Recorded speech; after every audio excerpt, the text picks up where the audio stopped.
Reusing household water to grow plants might sound unusual, but it's actually one of the smartest ways to conserve water and garden sustainably. In this video, you'll learn exactly how to use Greywater, wastewater from your bathroom, kitchen, and laundry, for growing plants. We'll guide you through how to use it safely and which plants actually thrive on Greywater. This is practical, low cost, and something every eco-conscious gardener should consider. If you find this kind of sustainable gardening tip useful, don't forget to like this video and subscribe to our channel for more simple, smart, and natural gardening ideas. Greywater is the gently used water from your bathroom sinks, showers, laundry rinse cycles, and kitchen rinsing. It doesn't include toilet water or greasy, heavily soiled kitchen water. To begin using Greywater in your garden, first collect it manually using buckets, or install a simple gravity-fed pipe system from your bathroom or washing machine.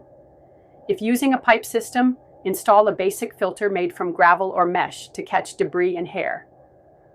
Always use the Greywater on the same day. Do not store it for more than 24 hours to prevent odors and bacteria growth. Only apply Greywater to the soil, never on plant leaves or edible parts. Direct it into shallow trenches or mulch basins near plant roots. This allows the soil to filter the water naturally. Avoid overwatering the same spot repeatedly and occasionally flush the area with clean water to prevent salt buildup. Always use biodegradable, Greywater-safe soaps and detergents that don't contain bleach, boron, or synthetic chemicals. Liquid soaps are better than powders since they contain less salt. Now let's talk about which plants are suitable for Greywater irrigation. The most successful group is fruit trees: banana, papaya, lemon, orange, fig, guava, and pomegranate. These trees are hardy, deep-rooted, and absorb water steadily. They tolerate small traces of soap or salt well. Ornamental and flowering plants like hibiscus, oleander, bougainvillea, and canna lilies also grow well with Greywater. These plants are non-edible, low maintenance, and thrive with consistent moisture. If you're using Greywater in your landscape or along borders, ground covers like lemongrass, vetiver grass, wild jasmine, and Bermuda grass are perfect. They're fast-growing, tolerant, and help prevent soil erosion. Bamboo and sugarcane are also excellent options. They grow rapidly, use a lot of water, and are not sensitive to mild soap residues. Some hardy herbs can also be grown with Greywater if used wisely. Lemongrass, thyme, rosemary, vetiver, and curry leaves are good examples. These herbs are not usually eaten raw, and they tolerate the kind of irrigation Greywater offers.